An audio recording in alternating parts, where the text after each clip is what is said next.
Hello friends, நம்ம favourite சீரியல்லாம் அடுத்து என்ன சுவாரஸ்யமாக நடக்குதுன்னு பார்க்குறீங்க. இந்த சுடர் இருந்துக்கிட்டு, ஏண்டி என்னை மாட்ட வைக்க பார்க்குற, இருடி இரு, உனக்கு எப்படி விவாகரத்து பத்திரத்தை வாங்கி எப்படியாச்சும் இந்த வீட்டை விட்டு துரத்துறேன் பாரு. அதுக்கப்புறம் நீ இந்த வீட்டுக்குள்ளேயே வரவே முடியாது. இந்த வீட்டோட ராஜ்யம் என்னோடதே ஆக போகுது. அதுக்கப்புறம் நான் தான் ராணி அப்படின்னு சொல்லிட்டு, இப்போவே நான் ராணி தான், ஆனால் எனக்கு இடைஞ்சலாக இருக்கிற ஒன்றை விடவே மாட்டேன்டி அப்படின்னு சொல்லிட்டு விடுதலை பத்திரத்தை வாங்கிட்டு வராங்க. அதில் ஒரு கையெழுத்து விஜயோட கையெழுத்து, அதை போட்டுட்டு விஜய் தான் போட்டாரு அப்படின்னு சொல்லிட்டு மல்லியை நல்லா பிளாக்மெயில் பண்ணிட்டு இருக்கா. ஆனால் மல்லிக்கு நல்லாவே தெரியும் விஜய் இப்படி ஒரு வேலையை செஞ்சிருக்க மாட்டாரு அப்படின்னு சொல்லிட்டு. என்னதான் இருந்தாலும் விஜய்க்கு கோபமாகவே இருந்தாலும் மல்லியை விவாகரத்து பண்ணுற அளவுக்கு அவர் ஒன்றும் மோசமானவர் கிடையாது. அப்படியே விவாகரத்து பண்ணுறதா இருந்தாலும் நேருக்கு நேராகவே சொல்லியிருப்பாரு, உனக்கு எனக்கு செட் ஆகாது, இனிமே நீ தேவையில்லை அப்படின்னு சொல்லிட்டு. இதெல்லாம் எதனால் அவளுக்கு தோணுதுன்னா, முதல் நாள் காலையில் தான் மல்லியும் குளிக்க போகிறப்ப விஜயும் நீயும் நானும் ஒன்றா குளிக்கலாம், ஒன்றா சாப்பிட்லாம், ஒன்றாவே இருக்கலாம், நம்ம எப்போவுமே அப்படி தானே இருப்போம், நம்ம இப்போவும் அப்படி தான் இருக்கணும், நான் ரேணுகாவை கல்யாணம் பண்ணிட்டு இருந்ததுக்காக நீ யாரோ நான் யாரோ கிடையாது, நீ என்னுடைய மனைவி, உன்னோட முழு உரிமை, என்னுடைய முழு அதிகாரம் எல்லாமே உனக்கு மட்டும்தான் அப்படின்னு சொல்லிட்டு சொல்ல, என்னங்க சொல்கிறீங்க, எனக்கு ஒன்றுமே புரியலனதும், நான் உன்னை என்றைக்கும் கைவிட மாட்டேன், உன்னை தொட்டு தாலி கட்டியிருக்கேன், என்னுடைய பொண்ணுக்கு அம்மாவாக நீ இருக்க, அதனால் நம்ம ரெண்டு பேரோட பந்தத்தை யாராலையும் பிரிக்க முடியாது, எத்தனை ரேணுகா வந்தாலும் சரி, எத்தனை ராஜேஸ்வரி வந்தாலும் சரி, நம்ம வாழ்க்கையில் வேறு யாருக்கும் இடம் இல்லைன்னு சொல்ல முடியாது.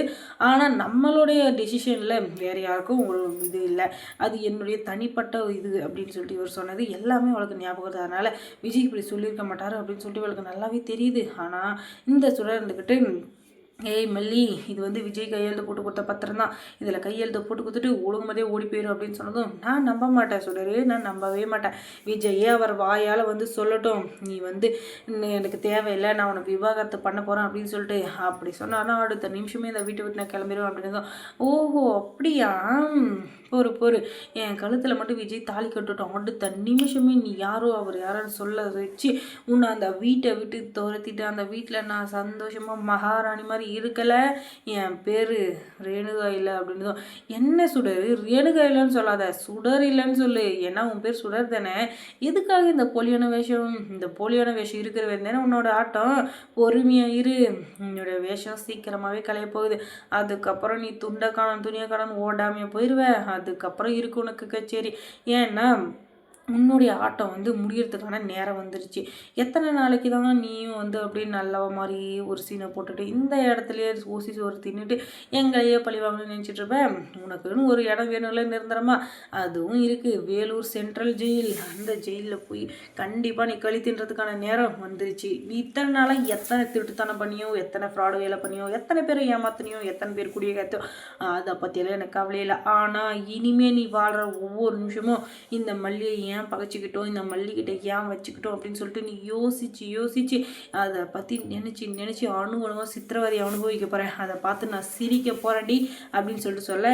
என்ன மல்லி இன்னும் நீ அந்த காலத்துலேயே இருக்கியா, அந்த காலத்தெல்லாம் இப்படி பக்கமாக வசனம் பேசி டைலாக் பேசி கடைசியில் உருப்படாமல் வீணாக போயிடுவாங்க, அந்த மாதிரி பேசுறதுனால நீ அறிவியல ஏற முடியாது, கண்டிப்பாக நீ நினைக்கிற எதுவும் நடக்கவும் நடக்காது, எப்போவுமே நான் தான் ராஜா, எனக்கு ராஜாவா நான் வாழுறேன் அப்படின்னு சொல்லிட்டு இவன் ஒரு டைலாக் அடிச்சு நிற்கிறான். ஆனால் இந்த சுடர் நினைக்கிற எதுவுமே நடக்காதுன்றது அவளுக்கு இப்போதைக்கு தெரியலங்க. ஏன்னா நம்ம ரேணுகாவோட சாயல் இருக்கிறதுனால நம்மளை ரேணுகாவாக தான் எல்லாரும் நினைக்கிறாங்க அப்படின்னு சொல்லிட்டு இவளே ஒரு கற்பனையில் இருக்கா. ஆனால் அந்த வீட்டில் இருக்கிற எல்லாருக்குமே தெரியும் இவ உண்மையான ரேணுகா இல்லைன்னு சொல்லிட்டு. ஆனால் இப்போ யாருமே அதை எக்ஸ்போஸ் பண்ண மாட்டாங்க. அதுக்கு காரணம் எல்லாமே ஒவ்வொருத்தருக்கும் ஒவ்வொரு சுயநலம்.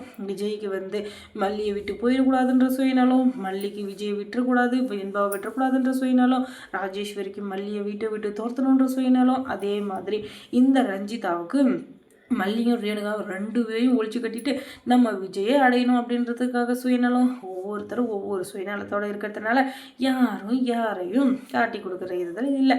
அதுக்கப்புறம் இந்த மனோகர் இருந்துக்கிட்டு ஒரு ஆதாரத்தோடு வராது. அது என்ன ஆதாரம் அப்படின்னு சொல்லிட்டு பார்த்தீங்கன்னா, அது ஒரு முக்கியமான ஆதாரம் தான். அது என்ன அப்படின்னா, இந்த ரகு இருக்கார் இல்லையா, அவர் ஒரு பார்சல் அனுப்பியிருக்காரு சுடருக்கு. அது என்னென்னா, அவங்க ரெண்டு பேருக்கு கல்யாண வாழ்த்துக்கு. இந்த ரகு யாருன்னு ஆராய்ச்சி பண்ணுறப்ப தான் தெரிய வருது, இவங்க ரெண்டு பேரும் பிஸ்னஸ் பார்ட்னர்ஸு. அதுவும் இல்லாமல் இவங்க ரெண்டு பேரும் பண்ணாத கொலை கற்பழிப்பு அந்த மாதிரி என்னென்ன கேடுகட்ட வேலையெல்லாம் பண்ண முடியுமோ எல்லாமே பண்ணி அசிங்கப்பட்டு அவமானப்பட்டு வெக்கப்பட்டு வேதனைப்பட்டு துக்கப்பட்டு துயரப்பட்டு அத்தனைப்பட்டு திருந்தலையே அப்படின்ற மாதிரி எல்லா வேலையிலும் உடந்தையாக இருந்திருக்காங்க. இவங்க 2 பேரையும் ரொம்ப நாளாக போலீஸ் தேடுதுன்ற எல்லா ஆதாரத்தையும் கொண்டு வராரு. அதை பார்த்த விஜய்க்கு ஒரே ஷாக். அதுவும் எப்படி தாலி கட்டுறதுக்கு 1 நிமிஷம் முன்னாடி. அதனால் விஜய் வந்து அப்படி ஷாக்காக நின்றுருக்காரு. உடனே இந்த ரேணுகா வந்துக்கிட்டு, விஜய் என் கழுத்தில் தாலியை கட்டுங்க, யாரோ ஒருத்தர் வந்து ஏதோ தப்பான வீடியோவை கொண்டு வந்தாங்கன்றதுக்காக நீங்கள் எங்களை சந்தேகப்படுவீங்களா அப்படின்னதும், என் மாமா ஏதாச்சும் ஒன்று சொன்னார்னா அதில் ஒரு காரணம் இருக்கும், அதை முதல்ல என்னன்னு கிளியர் பண்ணிவிட்டு அப்புறம் பார்க்கலாம் அப்படின்னு சொன்னதும் ஒரே ஷாக்காகி நின்றுட்டுருக்கா. எந்த சொல்கிறாரு, ஐயோ அடுத்து என்ன நடக்க போகுது தெரியலையே அப்படின்னு சொல்லிட்டு